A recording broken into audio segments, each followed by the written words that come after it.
गीता में कृष्ण ने बहुत सुंदर कहा, पूर्वाभ्यासेन तेनैव। रामकृष्ण परमहंस के पास कोई जाए साधक तो उसको बहुत जांच ले।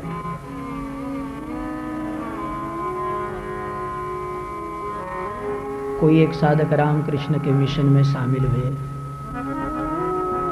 और बहुत दिन सेवा करने के बाद रामकृष्ण से पूछने लगे, बोले महाराज मैं शादी करूं या न करूं या नहीं। रामकृष्ण का जवाब बहुत सुंदर था, तुम करोगे फिर भी पछताओगे और ना करोगे फिर भी।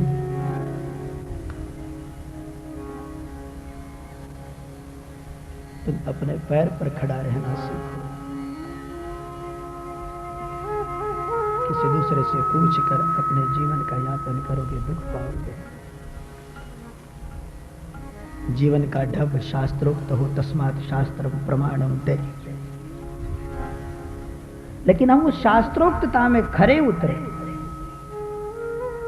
कई लोग आपने देखे होंगे, तरी महाराज माई लगन कराची इच्छा सुनवती, पण माझी आई माझ्या माग तू करून घे, दोनाचे चार हात झाले पाहिजे। कब बोलेगा?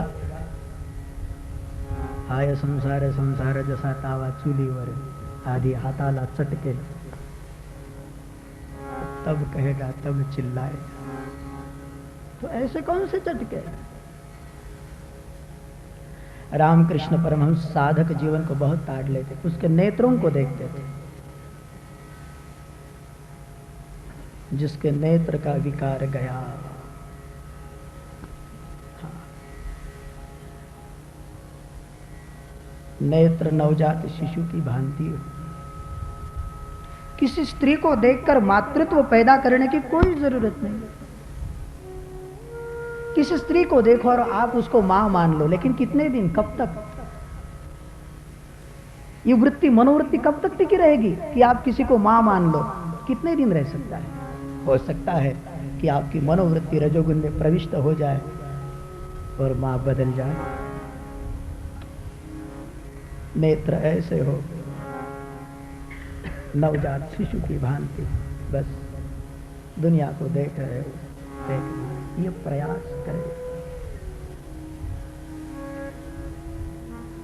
तो रामकृष्ण साधक की नेत्रों को देखते थे, उसके हाथ को उठाते थे।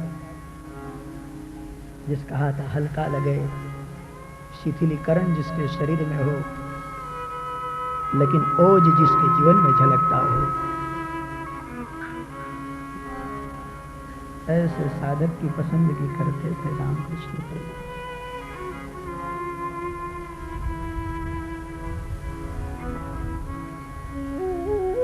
कहने का भाव, सदगुरु को प्रतीक्षा है सद शिष्य की।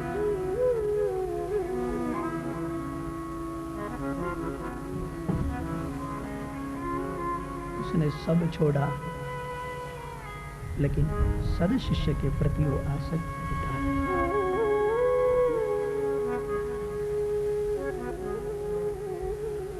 और ऐसे ज्ञान पिपासु, धर्म पिपासु परीक्षित जी महाराज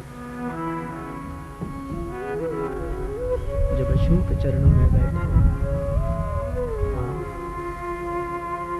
सुखदेव जी अपने मन की पूर्ण बुद्धि को खोलते हुए, खुला करते हुए, तो आइए श्रीमद् भागवत का प्रथम स्कंध, ये अधिकार लीला है। द्वितीय स्कंद साधन लीला, और हम तृतीय स्कंद में प्रवेश किए। सुबह प्रातः हमने देखा विदुर जी महाराज मैत्रेय की ओर आ रहे, सत्संग के लिए, ज्ञान प्राप्ति के लिए।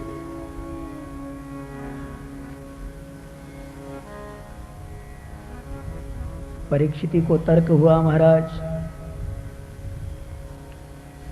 विदुर हस्तिनापुर के महामंत्री है और सहसा ऐसा होता है राजकारण वाले लोग ये सत्संग में शायद नहीं उतरते, करते नहीं ये बात नहीं, लेकिन सेकुलरिज्म को दिखाना होता, सर्वधर्म निरपेक्ष हम नहीं आएंगे, नहीं उतरते दिखते। और मैं कई बार कहा करता, जब कभी कभी कोई राजनीतिक लोग आकर बैठते हैं तो मैं उनको बहुत धन्यवाद देता हूं कि भले आप आए हो। टिकट मिलाने से पूर्व कम से कम एक भागवत सुन लेना बहुत जरूरी होता है, ताकि आगे भ्रष्टाचार न करे, बहुत जरूरी हो जाता है। तो महाराज हमें अचंभा लगता है, कुर्सी मिलाने के बाद में जो वोट देने वालों को भी भूल जाता, अपने मगरूरी में आ जाता, और ऐसा व्यक्तिमत्व कहीं सत्संग सुनने के लिए जा रहा, तो महाराज ये बात कैसे बने? तो शब्द प्रयोग है, जब चौपाई बनी तब बहुरी, क्योंकि उसके पूर्व घटना घटी। बहुरी विदुर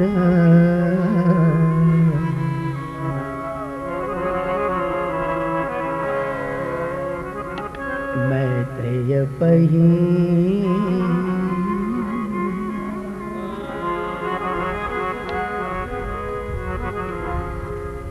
बहुरी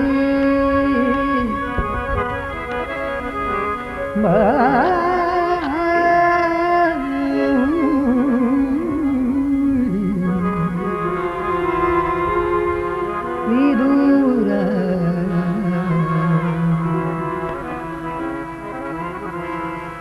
बहुरी। कुछ घटना घटी, कुछ इतिहास बना और उसके बाद सत्संग के लिए प्रवृत्त हुए। ये बहुरी बड़ा महत्व होता है। आप कथा में आए तो बहुरी कब? घर में कोई चौकीदार मिल गया, घर सलामत रहेगा, इसलिए बहुरी। पानी का समय था, नल आने का समय था, लेकिन पानी पहले ही भर दिया हमने, अब कोई चिंता न रही, इसलिए बहुरी। उसके बाद पहले हमने घर को सब ठीक ठिकाने लगा दिया और उसके बाद बहुरी। इन प्रकार आप सत्संग में बैठे हो, ये बड़ा महत्व का है। और इसलिए कहता हूं कि कोई भगवान के रास्ते में आ रहा हो तो आप मत टोकना, उसको मत कहना बापा मोठा साधू बुवा झाला, पाहिला आहे पहिले कसा होता, तर पहिले लेकानं असे धंदे केले आणि आता मोठा माळा जपून राहिला। राम नाम जपना और पराया माल अपना क्या काम का, मत बोलो मत बोलो। सुबह का भूला सांझ यदि घर को आ गया तो उसको धन्यवाद दो, उसकी गलती मत निकालना।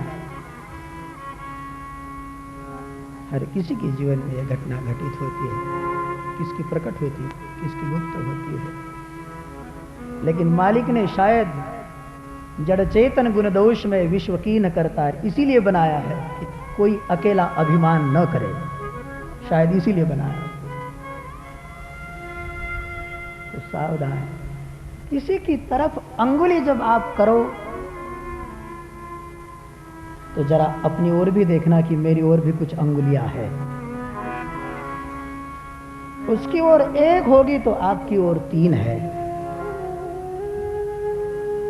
तो तसा म्हणताना आपल्याकडे तीन बोटे आहेत, म्हणजे तो एकपट बदमाश असेल तर आपण तिप्पट आहोत। मत भूलना, मत भूलना। बुरा जो देखन में चला, बुरा न मिलिया तो, जो तन देखा अपना, मुझसा बुरा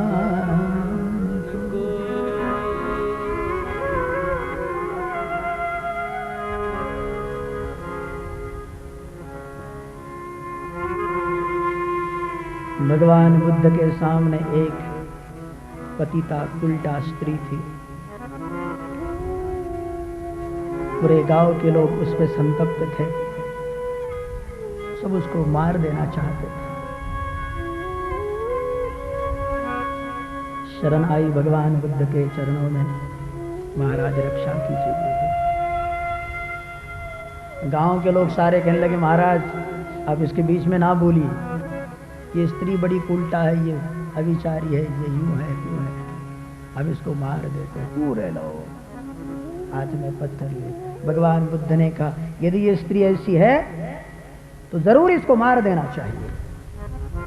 स्त्री घबराई, बोले भगवान मैं आपके चरणों में, और आप? बोले हाँ बिल्कुल यथार्थ है। उठाओ अपने अपने हाथों में सारे पत्थर, और सबने पत्थर उठाए। भगवान बुद्ध ने कहा, मैं कहूं मारो तब उठाओ, सबने उठाया। लेकिन अब वही इसको पत्थर मारे जिसने कभी जीवन में एक भी बार गलती न की हो। और बुद्ध के सामने तो सारे रीझ गए।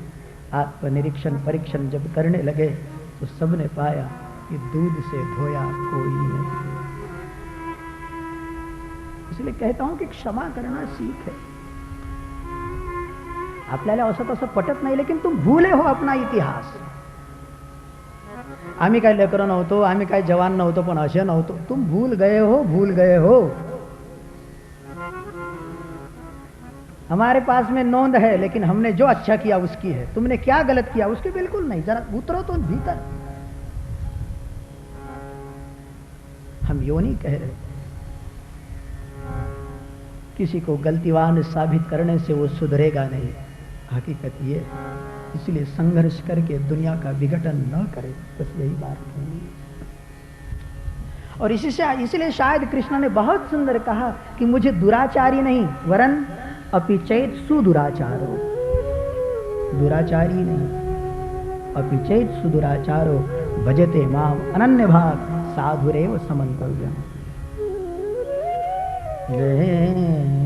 ऊंच नीच काहि नेने भगवंत, ऊंच नीच काहि नेने भगवंत। तिष्ठ भाव भक्ति देखो निया, तिष्ठ भाव भक्ति देखो।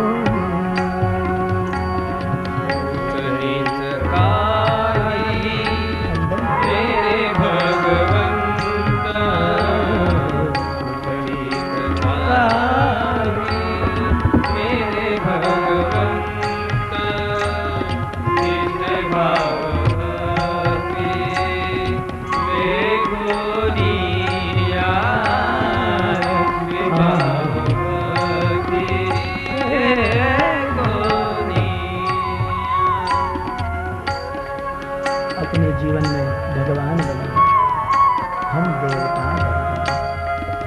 और देवता तब बनोगे ऊंच नीच काहि नहीं।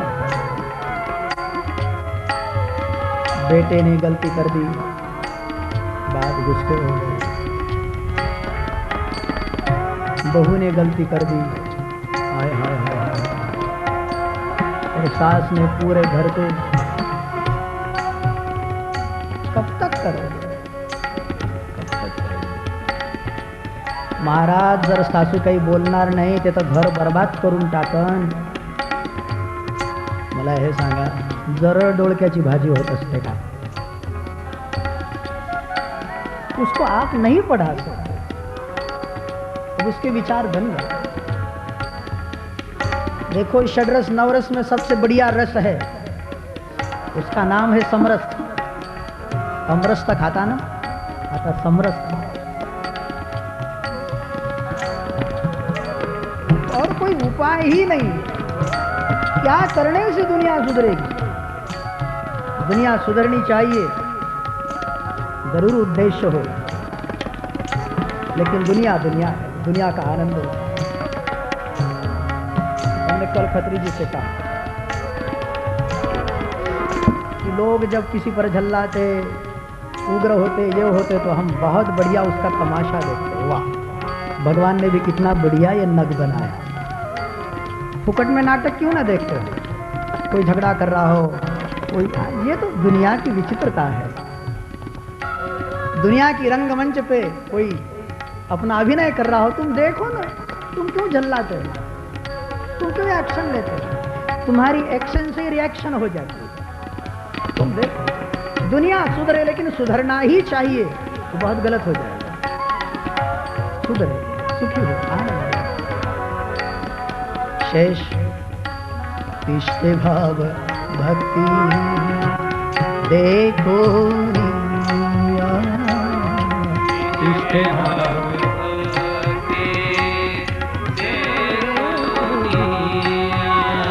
सानी रनी रम गमनी रम गमनी द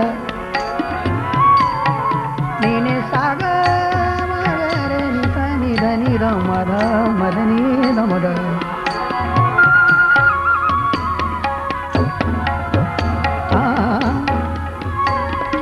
चर्म रंगुला रोहिदास संग, चर्म रंगुला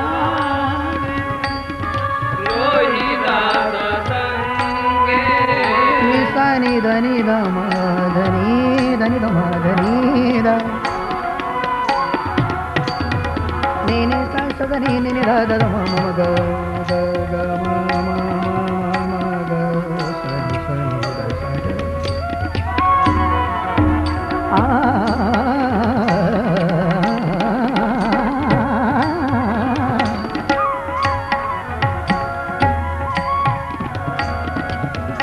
चर्म रंगुला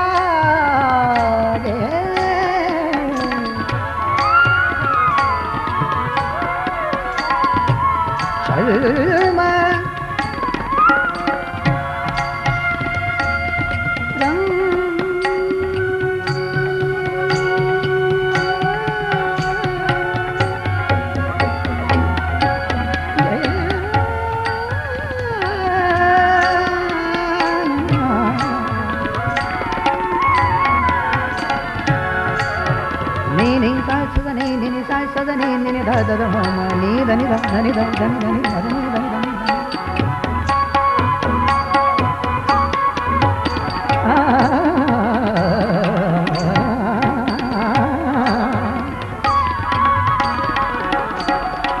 चर्म रंग रोहिदास कबीरा चमागे वीरी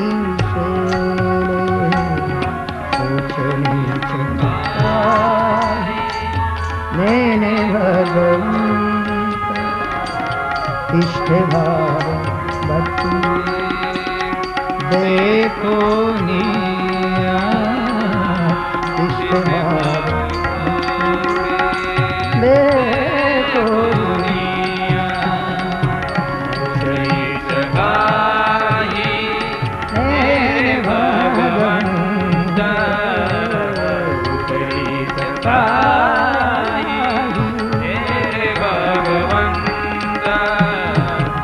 इष्ट भाव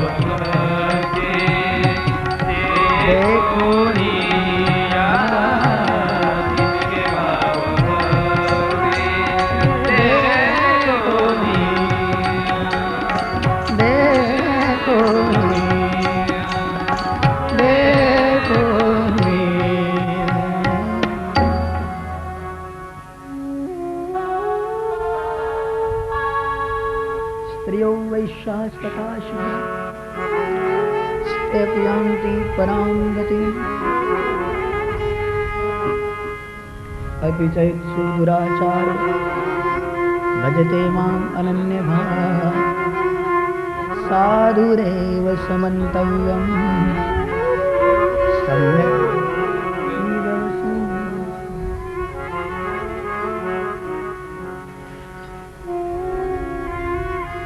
तो कृष्ण ने जीने का तरीका दिया। अपि चेत सुदुराचार, अच्छे का ग्रहण कोई भी करेगा। बटाटा खराब झाला म्हणून फेकून देणे कोणालाही कळते, आलू खराब झाला फेकून द्या कोणालाही कळते। लेकिन उसी गलत आलू को आप जमीन में दबा दो और थोड़ा पानी दो, उसका वृक्ष उगाओ और नीचे भी कुछ आलू लग जाए। ये तरीका महत्व का है। तो सत्संग सुनते हो और शांति यदि चाहते हो तो हम सत्संग की इतनी बात ध्यान रखें, बिल्कुल निहायत ऐसा होगा। हम जैसा चाहते हमारे घर में बिल्कुल वैसा नहीं। आणि म्हातारपण त्याचं नाव आहे ज्याची घरात चालत नाही आणि जो चालवल्याशिवाय राहत नाही, ज्याचं कोणी ऐकत नाही जो ऐकवल्याशिवाय राहत नाही। हे वृद्धाश्रम का वाढले? और कोई कारण नहीं। घर में जिसका कोई सुनता नहीं और सुनाए बिना जो रहता है, सावधान हो जाए। तो घर में ही शांति से सुखपूर्वक रहना चाहते हो, छोड़ दो, छोड़ दो। अब दाल रोटी खाओ, प्रभु के गुण गाओ। हम यो नहीं कह रहे, क्योंकि सुधार असंभव जब लगता है तब उसको खाने दो ठोकरे, जाने दो किसी खाई में, जाने दो। संभलना उसको ही है, संभलेगा अपने आप। तुम माथा पच्ची ना करो। बहुत सरल तरीका है। आप कहेंगे महाराज हम नहीं कहेंगे तो मकान बर्बाद हो जाएगा। तुम्हारे कहने से मकान बर्बाद हो रहा है। देखो आप बड़ी बारीकी से देखो, बच्चे टूट रहे, बहू टूट रहे, पत्नी टूट रही, पड़ोसी टूट रहे, ये सब शायद हमारे बोलने से तो नहीं हो रहा। किसी भी व्यक्ति को नहीं लगता कि हम थर्ड क्लास हैं, और हमें आदत हो गई कि तुम थर्ड क्लास और हम बालकनी वाले। दुनिया नहीं सुनना चाहती, यद्यपि वो थर्ड क्लास होगा, लेकिन दुनिया अपने आप को थर्ड क्लास साबित करना नहीं चाहती।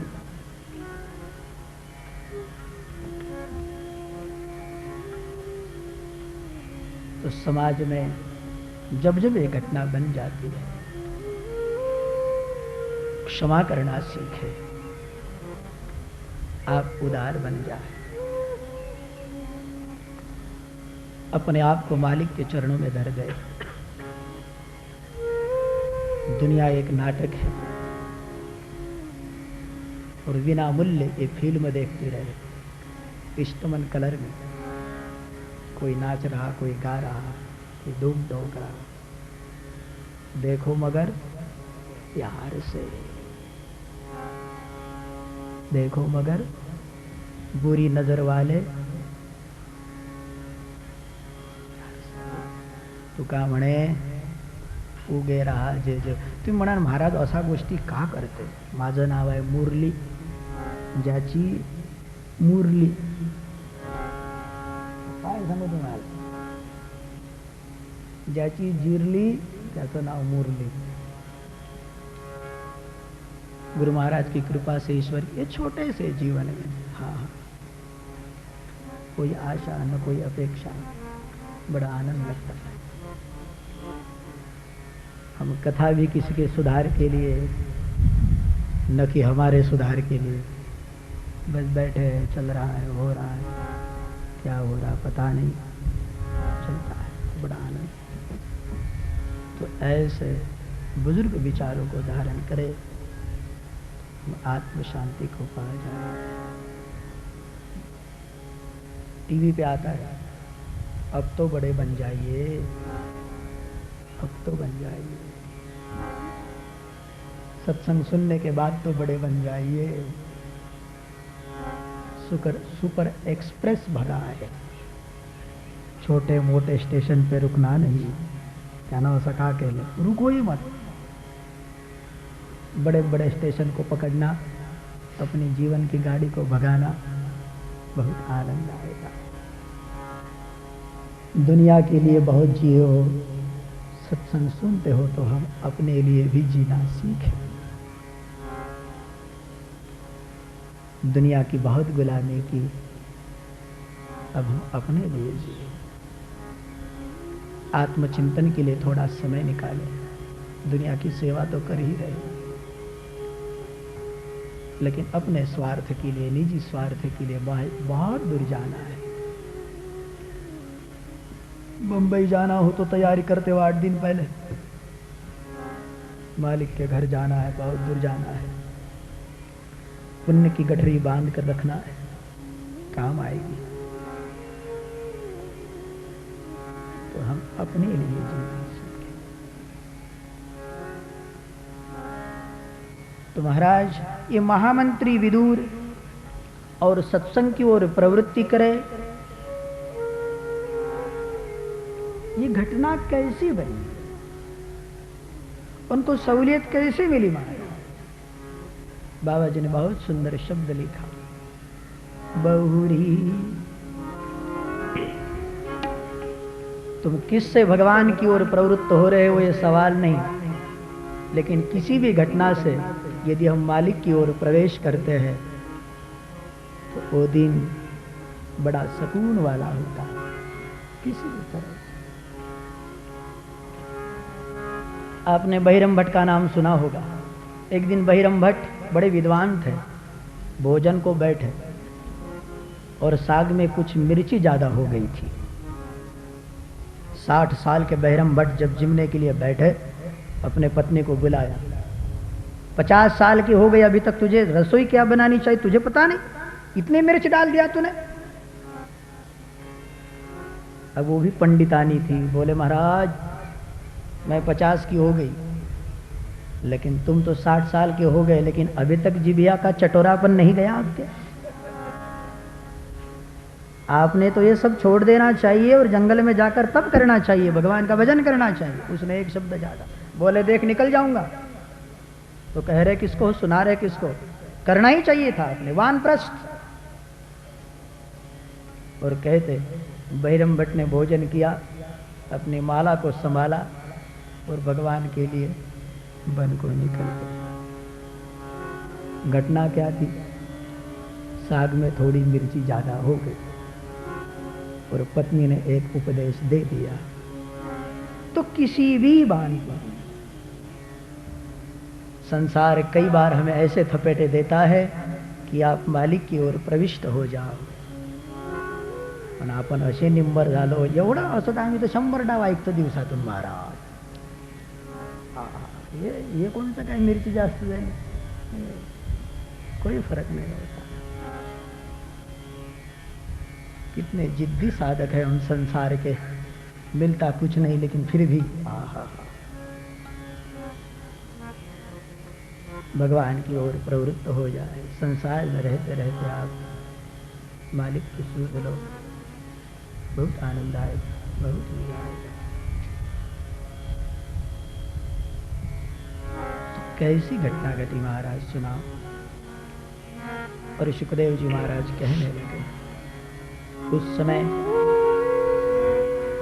हस्तिनापुर की राजगादी पे एक अंध अनुशासन बैठा हुआ था, जिसका नाम है धृतराष्ट्र। और अंधा कौन है? जो धृत यानी पकड़ना, राष्ट्र को पकड़ के रखना, हमारी खुर्ची सलामत हो जाए, इतनी ही जिसकी इच्छा होती। दुनिया के चाहे जो संविधान बने, लेकिन वोट बैलेंस रखे, अपनी खुर्ची को सलामत रखे, तो ये अंधा अनुशासन बन जाता है। और उस समय धृतराष्ट्र अंधे थे, बैठे। खैर, धृतराष्ट्र अंधे थे तो कम से कम गांधारी ने, उसके पत्नी ने तो खुला रहना चाहिए था, लेकिन वो भी बड़ी पतिव्रता निकली। उसने देखा कि हाँ, हमारे पतिदेव अंधे हैं तो हम भी पट्टी बांध लेंगे। रबड़ी को पूछा गया कि तुम रसोई में रहने वाली रबड़ी बिहार के गादी पे कैसी आ गई? पत्रकारों ने पूछा था, तुम कैसे संभालोगे बिहार के शासन को? तो उसने कहा, हमारे पतिदेव जिंदे हैं ना अभी, हमारे पति जैसा बोलेंगे हम वैसा बिहार को करेंगे। बस यही हकीकत यहां भी हुई। धृतराष्ट्र अंधे है तो कम से कम गांधारी ने खुला रहना चाहिए था, लेकिन गांधारी ने भी अपने आंख पे पट्टी बांध दिया। देखो देखो, जब शासन अंधा होता है तब शासन दुशासन होने लगता है, और जब शासन दुशासन बने तो धर्मवर्ती एक पतिव्रता द्रौपदी फिर विवस्त्र करने का प्रयास किया जा सकता है। कोई दुशासन धर्म स्वरूपा द्रौपदी को विवस्त्र करने का प्रयास करने, और जब शासन दुशासन बने तब भीष्म भी हो तो भीष्म को भी अपनी भयानकता, भीषणता कहीं रख देनी होगी। शासन अनुशासन युक्त, और ऐसी अंध परंपरा में धृतराष्ट्र अंधे है, गांधारी भी अंधी है, दुर्योधन भी मदांध था, कामांध था, विकारांध था, सब अंधे। और इन अंधों में एक आंख वाला विदुर मंत्री बन के बैठा, और वो आंख वाली बात कहने लगा, देखो महाराज धृतराष्ट्र, हम मंत्री है इसलिए मंत्रणा देना अपना कर्तव्य समझते। ये दुर्योधन का जब जन्म हुआ था तब ये गधे की भांति रेखने लगा था। हमने उसी समय आपको कहा था कि ये पुत्र का त्याग कर दो, लेकिन पुत्र ममता में आपने वैसा नहीं किया। खैर ठीक है, लेकिन अभी भी हम कह रहे ये दुर्योधन का आप अधिक लाड न करें। लालनाथ बहु दोषा। देखो, ये पांडवों की धरोहर हस्तिनापुर की राजधानी, ये पांडवों का है, आप उनके प्रति अन्याय न करें। ठीक है, पांडव राज्य लोलुपी नहीं, वे नहीं चाहते हस्तिनापुर को, लेकिन कम से कम 5 गांव तो उन्हें दे दीजिए।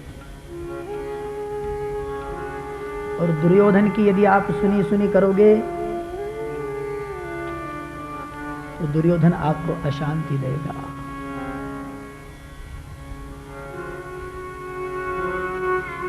और दुर्योधन ये बात को सुन रहा था। दुर्योधन सभा में आया। आज तक विदुर चाचा कहते थे, लेकिन अब अपमानित करता हुआ बोलने लगा। दासी पुत्र विदुर,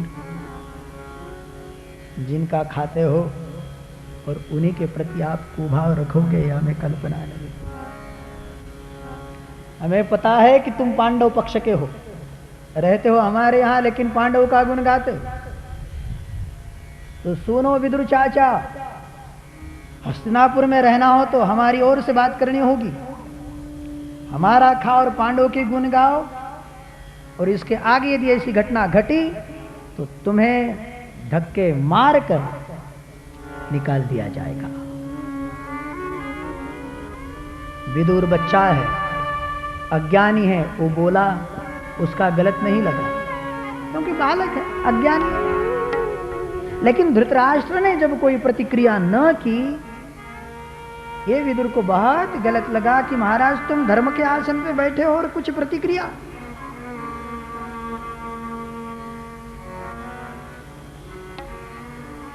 विदुर ने अपने कांधे से धनुष निकाला और अपने बड़े भ्राता धृतराष्ट्र के चरणों में ले जाकर धनुष रखा। महाराज, मैं हस्तिनापुर का त्याग कर रहा हूं। तुम एक न एक दिन मुझे धक्के मार कर निकालो, इससे पूर्व मैं इज्जतदारी से इस शासन से विदा ले रहा हूं। फिर भी धृतराष्ट्र कुछ ना बोले, क्योंकि पुत्र स्नेह था। भगवान आपकी सुरक्षा करे। धृतराष्ट्र को प्रणाम किया और विदुर जी महाराज निकले आगे। बाहुरी विदुर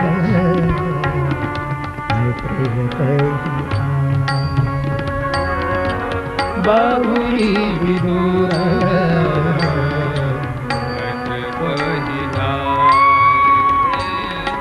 बाहुरी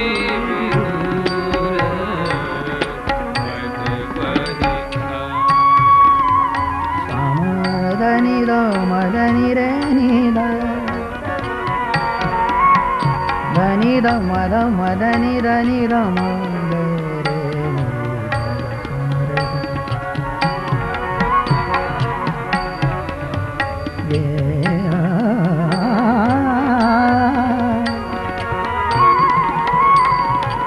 बहुरी विदुर कही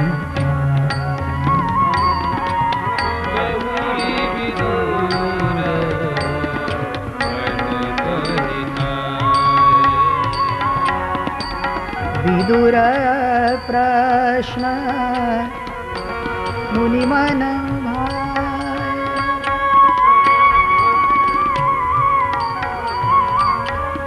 और उसके बाद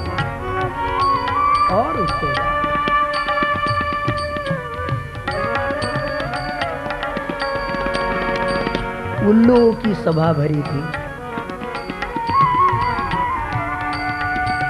और उल्लुओं को कहते हैं कि दिन में दिखाई नहीं देता। और सभा में मीटिंग में सवाल था, क्या दुनिया में सूर्य है?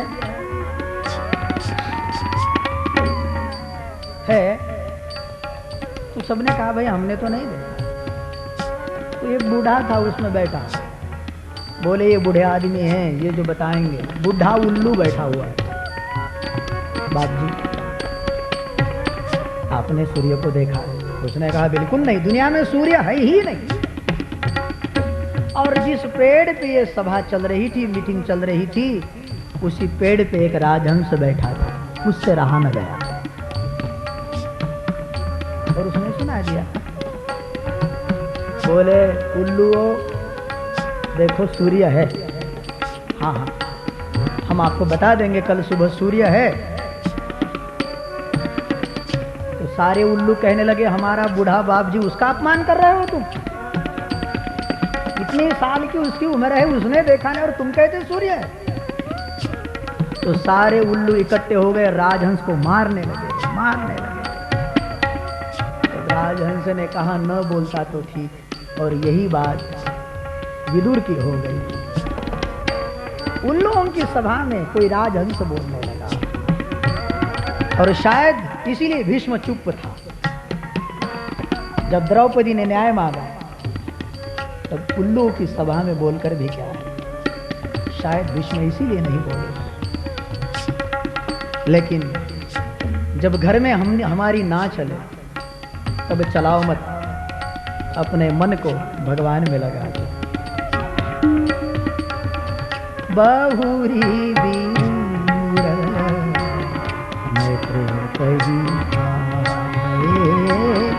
बहुरी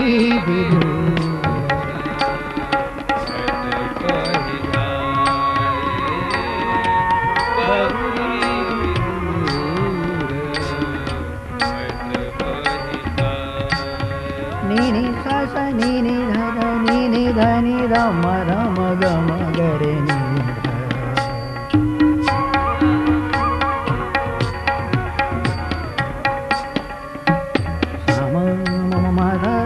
धनी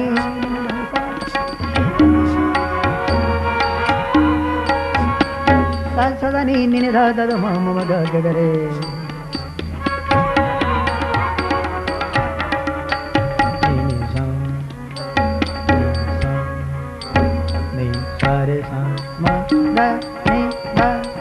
बहुरी विदुर कही बहुरी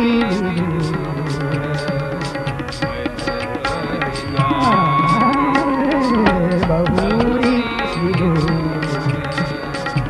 मैं तय कहिया बहुरी विदुर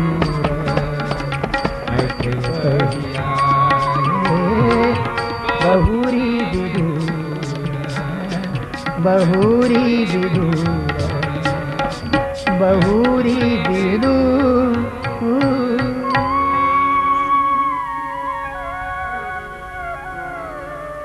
तो कारण कोई भी हो, लेकिन जब दुनिया में, संसार में, व्यवहार में घटना घटे, हमारा अपमान हो जाए, तेव्हा आपण निर्णय घेतो, मग असं जीवन जगून काय फायदा, मग राखेलच्या डब्याजवळ जाते म्हणजे फायदा। वा, असं जीवन जगून काय फायदा, मग गळ्याला गळफास लावेल म्हणजे फायदा। हे कोण्या शास्त्रातला फायदा होता? कितने निर्बुद्ध जैसी बातें करते। जब हमारी न चले तो मत चलाओ, अपने चित्त वृत्ति को शांत रखो, भगवान में लगाओ, सत्संग में लगाओ, बस। ये तो अच्छा हो गया कि दुनियादारी से ये हमाली करते करते करते करते थोड़े ढीले हो गए। जाओ करो, नाचो कूदो, गाओ, क्या करो, और अपने चित्त को मालिक के चरणों में। सुखदेव जी महाराज कहते हैं, राजन विदुर को अवसर मिला और हस्तिनापुर का त्याग किया, वृंदावन आए। वृंदावन में उद्धव से मुलाकात हुई और तब कृष्ण निजधाम की चर्चा जब उद्धव ने सुनाई और कहा कि महाराज जब भगवान निजधाम को जा रहे थे तब उन्होंने मुझे भागवत का उपदेश दिया, वहां मैत्रेय मुनि भी थे और तब प्रभु ने आपकी याद की थी महाराज। मैत्रेय जी से कहा था कि मेरा विदुर जब जब आपको मिले तब मैंने आपको जो बताया वह ज्ञान उसको देना। मेरे लाला का, कृष्ण का मुझ पे इतना प्रेम है। आंख में आंसू छलकने लगे, लाला के प्रति प्रेम उभरने लगा। प्रभु उस समय भी आपने हमारी याद की, और जब भक्त साधक योग्य हो जाता है तब मालिक उसकी याद करते। जग जपु राम, राम जपु जेहि। पूरी दुनिया राम का भजन करती, और राम किसका भजन करती? हनुमान का। भक्ति ऐसी करे, भरत भाई कपि से उरी न हम नाय, भक्ति ऐसी करे। प्रति उपकार करो का तोरा, सन्मुख होई न सकत मन। और इसीलिए तुम रे भजन राम को पावे। भक्ति ऐसी हो कि भगवान हमें याद करे। बहुत सुकृताची जोडी म्हणून विठ्ठल आवडी वेगळं आणि म्हणून विठ्ठली आवडी। विठ्ठल आवडणे आम्हाला, पण विठ्ठलाशी आम्ही आवडणे। बहुत सुकृताची जोडी म्हणून विठ्ठल आवडी एक बात, लेकिन म्हणून विठ्ठली आम्ही आवडणे। बहुत बड़ी सुंदर उत्तम भक्ति। हम प्रभु के मंदिर जाए ये सामान्य भक्ति, लेकिन परमात्मा हमारे घर आए विशिष्ट भक्ति, असामान्य भक्ति। सुखे तो घरा नारायण। तो भगवान जब निज नाम के लिए निकले तब विदुर को याद किया, मेरे उदुर को सुनाना ये कथा। और उसके बाद बहुरी विदुर मैत्रेय कही। गंगा के किनारे आए, विदुर प्रश्न मुनि मन। विदुर जी ने प्रश्न किए कुछ। विदुर का प्रथम प्रश्न था, सुख कृत कर्म करे सब लोग,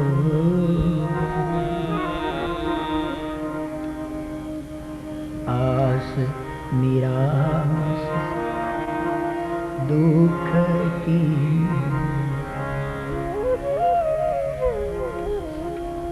महाराज,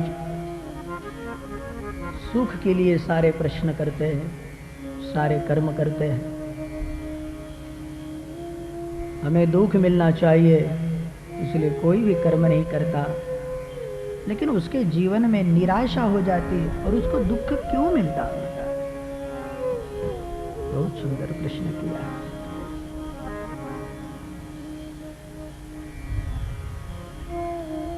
मैत्रेय जी महाराज ने फरमाया, विदुर जी महाराज, व्यक्ति को सुख मिलने के लिए प्रयास है लेकिन उसको दुख मिलता है, इसका एकमेव कारण यही हो सकता है, काल, कर्म और स्वभाव, ये तीन उसके कारण होते हैं। यूं तो प्रारब्धवशात उसको सुख या दुख मिलते हैं। जे जे असे संचित तेन तळे कल्पान।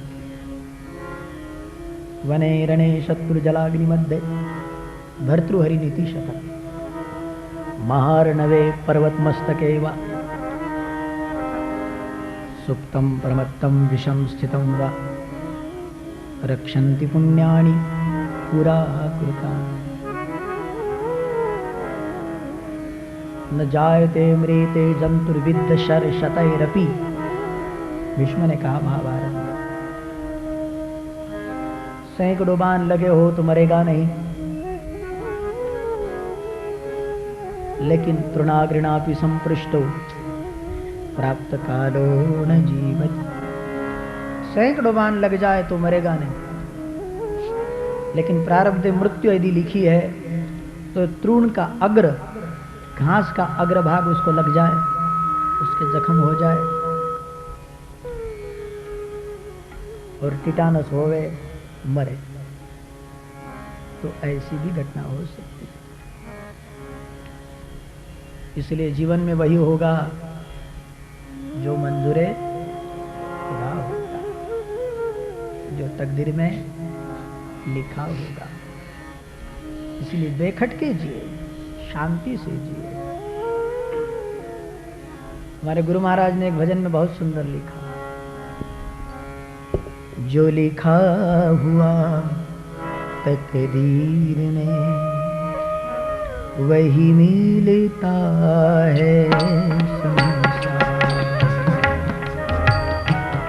वही मिलता है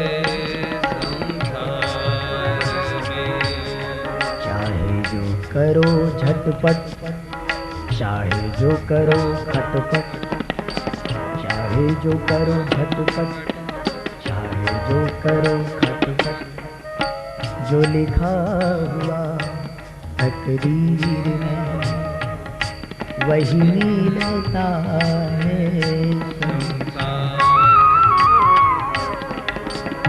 मिलता है।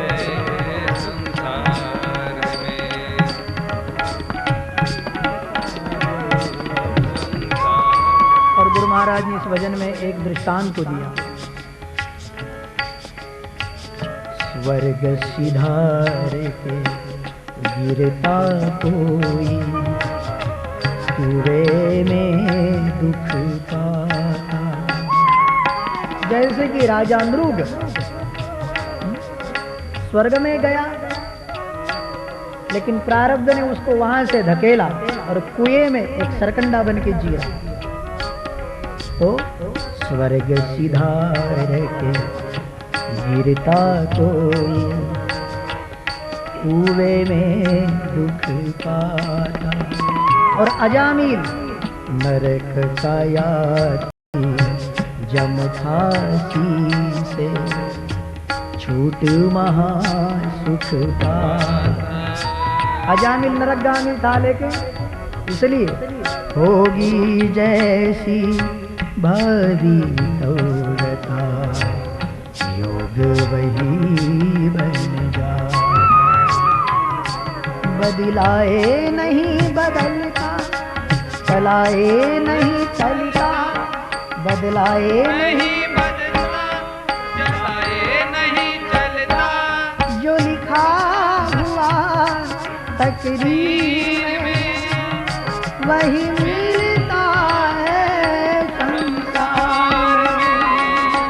चाहे जो करो झटपट, चाहे जो करो फटफट, जो लिखा हुआ तकदीर में वही मिलता है संसार में वही मिलता है संसार में, वही मिलता है।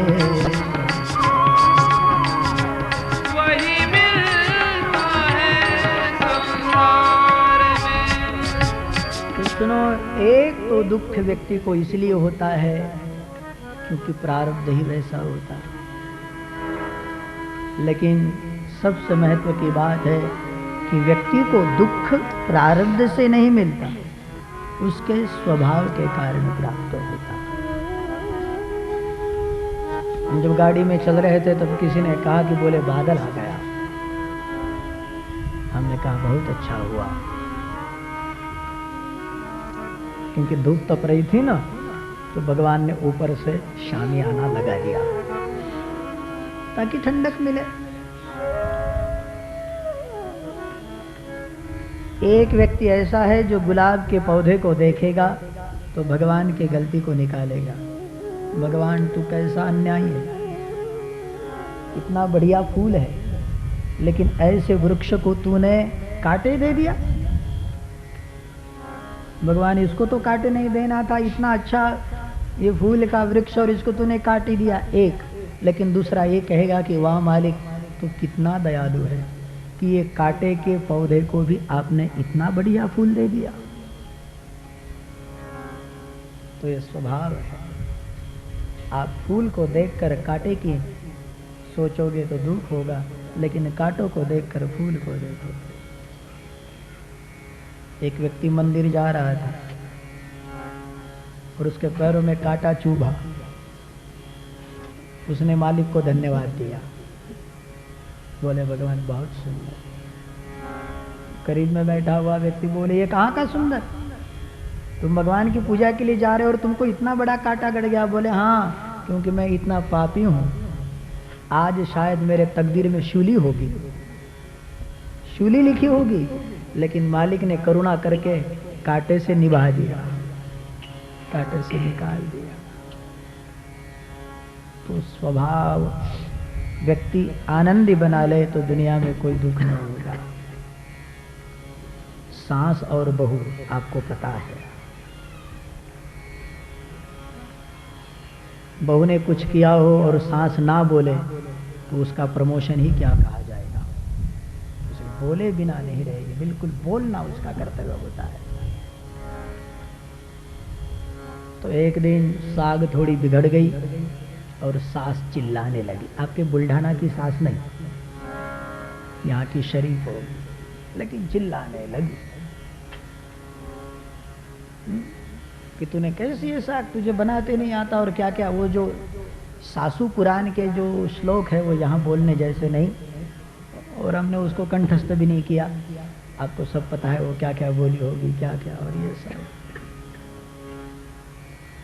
तो दूसरे दिन बहू ने इतनी बढ़िया साग बनाई कि आज बिल्कुल सांस कुछ भी ना बोलेगी, बिल्कुल चक्कर देखा और आज सांस जीवने के लिए बैठी, भोजन करने लगी। आज तो बिल्कुल बोलेगी नहीं, हाँ हमने बढ़िया बनाया, और फिर भी बोलने लगी।